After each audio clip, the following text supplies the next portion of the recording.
Brains, quality of voice, performance, you know.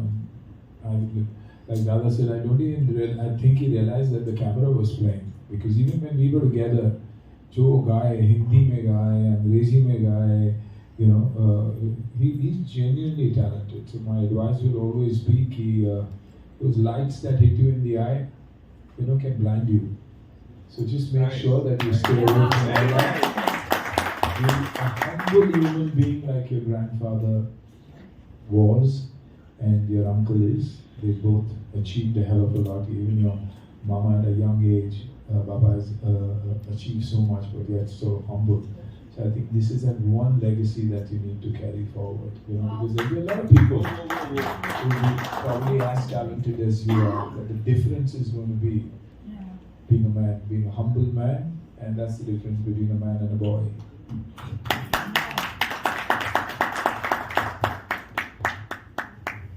So if we have media, so media people, you can ask questions about our guest, about anything.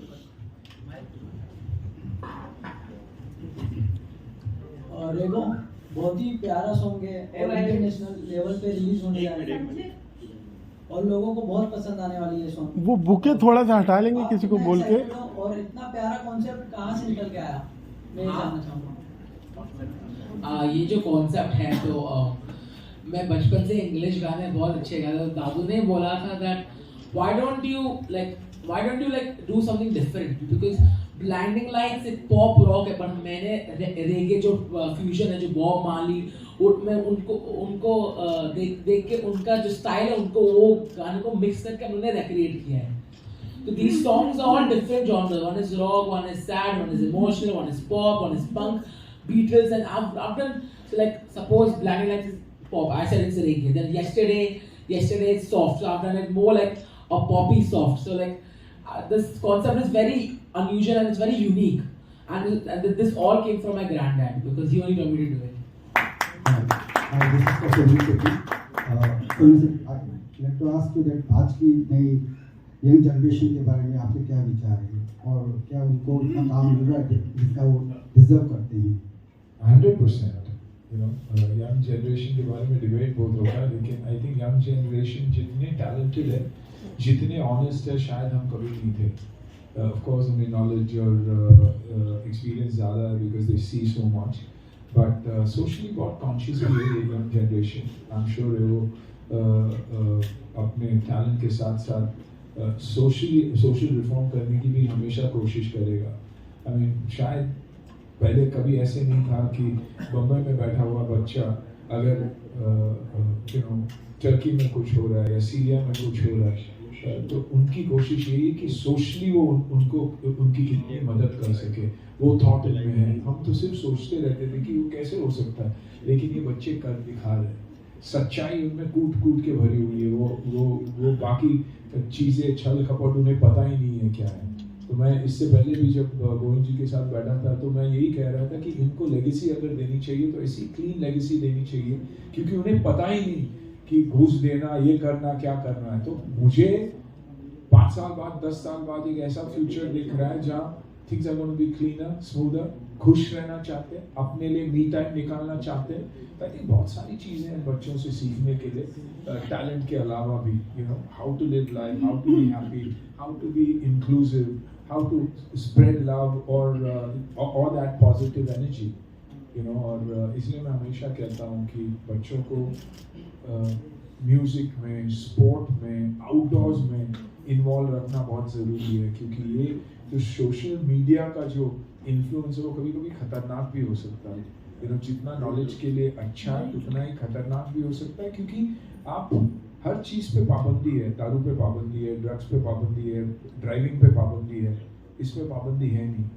6 महीने के बच्चा खाना नहीं खा रहा है तो हम उसके हाथ में फ़ोन दे देते हैं या आईपैड दे देते हैं, और वर्चुअल दुनिया में वो रह जाते हैं. जिनको वो जानते नहीं है उनकी बातें सुनने लगते हैं, जबकि इंसानों की बातें सुनना ज़रूरी है. I think musicians like this, sportsmen, will always come forward and change the world.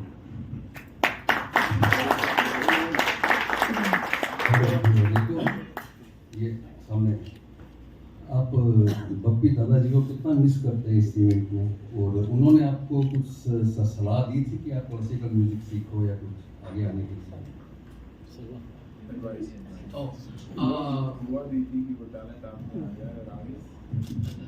I really miss Dadu a lot because if you would be here, then you would be very happy that all the songs have been made and they have been mastered and that's going to be released. So he would have been very happy.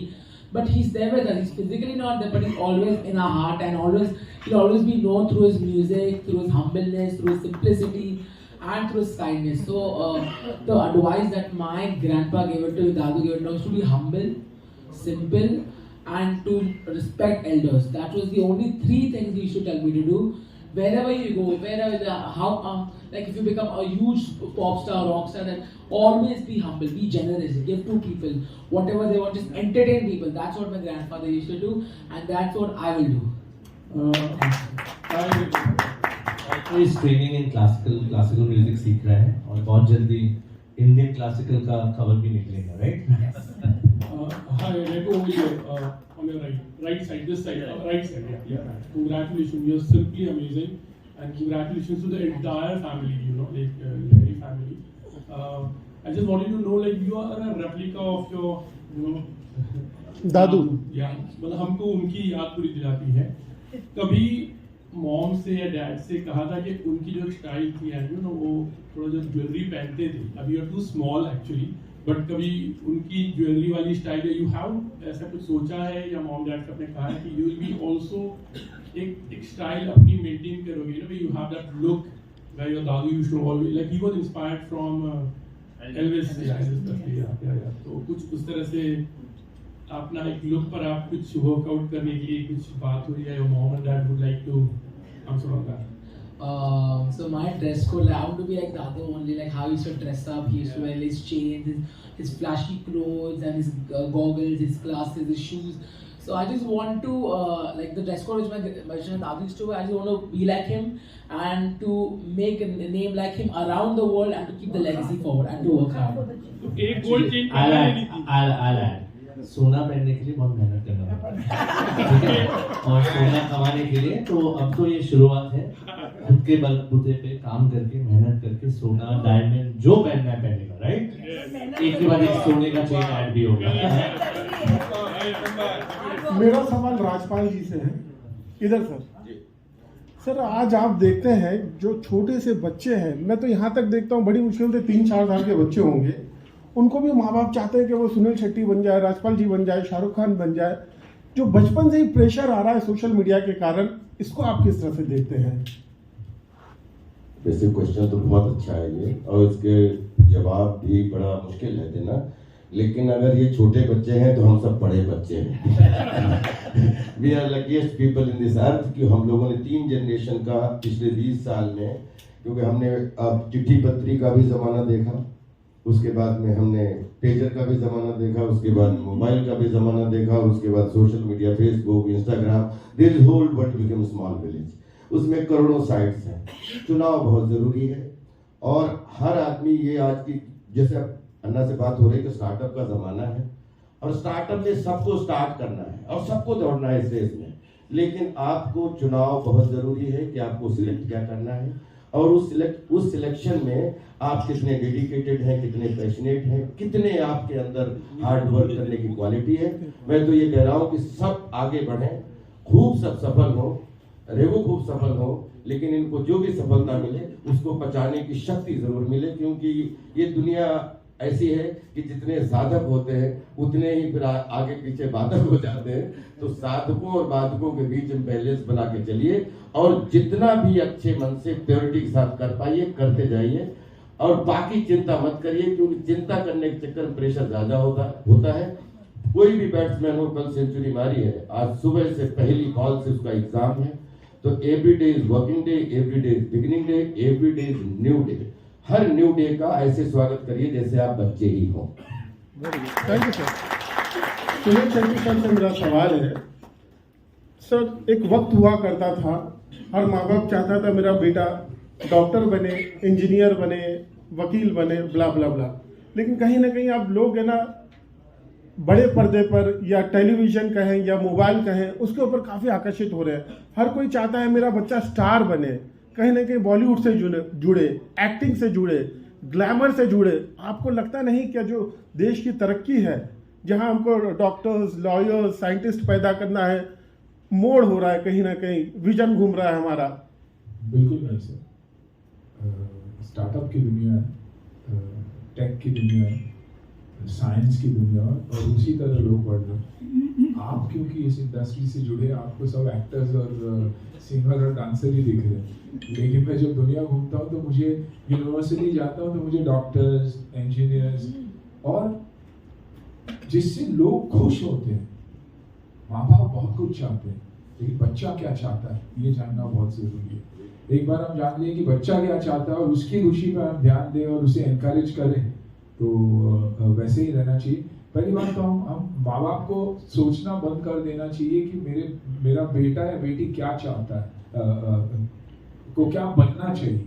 उन्हें ये देखना चाहिए कि मेरा बेटा और बेटी चाहते क्या है, खुश कैसे रहेंगे, एक दूसरे को साथ लेकर कैसे चलेंगे। I think all professionals are good, all professions are good, and I think Bharat वो प्रोग्रेस कर रहा है, हर डिपार्टमेंट में वो प्रोग्रेस हो रहा है। शायद पिछले डेकेड में जितना प्रोग्रेस दुनिया ने नहीं किया है, भारत ने हर क्षेत्र में किया होगा। और हर छोटा जो काम, जो पहले लोग छोटा ब्ला ब्ला ब्ला कहते थे, वो आज ब्ला ब्ला ब्ला नहीं रहा, वो एक प्रोफेशन बना हुआ। घर चलाना सबसे इम्पोर्टेंट, रिस्पेक्ट रखना सबसे important. I think the way India is moving बहुत ही खूबसूरत है, and I only wish it even more pace. Thank you sir, thank you. जैसे आपने कहा कि हर एक में एक बच्चा होता है, और आपने भी बच्चे की बात ही की, जब तक अपना दिल जवान है हम बच्चे ही हैं। कल इलू वाला दिन है, एक्चुअली वैलेंटाइन डे है, आज भी उस पर कितना आप यकीन मतलब मनाते हो? अन्ना, आपसे भी जानना चाहिए। मैं तो चाहता हूँ कि प्यार बरसता रहे, चाहे माँ बाप हो, चाहे बच्चे हो, चाहे जिनके बच्चे, बूढ़े, नौजवान, सबके बीच में हर दिन जो है वैलेंटाइन डे हो, 365 दिन वैलेंटाइन डे हो, और उसमें एक दूसरे को रोज हक करें, रोज विश करें। जैसा अन्ना ने बोला कि बगैर किसी प्रेशर के, क्योंकि एवरीडे लर्निंग डे, हम भी रोज सीख रहे हैं, हम भी अपग्रेड होने की कोशिश कर रहे हैं। तो हमें ये लगता है कि उसमें बोलते हैं ना कि आत्मविश्वास, परिश्रम, प्यार सफलता की कुंजी है। जो भी आपका कॉन्फिडेंट है, जो भी आप कॉन्फिडेंस से काम करते हैं, हार्ड वर्क से करते हैं, लेकिन लव हर चीज में विद्यमान रहे। लव बहुत जरूरी, क्योंकि आज पूरी दुनिया में बहुत ज्यादा प्रेशर है, बहुत ज्यादा सिचुएशन ऐसी है कि सबको आगे बढ़ना है। इसमें प्रेशर मुक्त होके प्यार के साथ जो काम करिए, सबका स्वागत करिए और हर दिन प्यार बरसाइए, हर दिन प्यार बरसाइए। Your take on Valentine? क्योंकि Valentine for me is not about a boy and a girl. Valentine is about somebody you love. It could be your pet, it could be your family. So Valentine, जैसे राजपाल ने कहा, Valentine's Day celebrate करना बहुत ज़रूरी है। कहीं ना कहीं हम भूल गए प्यार का इजहार भी करना और प्यार को सेलिब्रेट करना। I think it could be a love for your country, it could be love for a sport, but I think the whole meaning is कि कल से शुरू कीजिए और अगले वैलेंटाइन तक वो प्यार बरकरार रखना। That for me is Valentine, and that's why yes, I do believe in Valentine, but for love and not for just two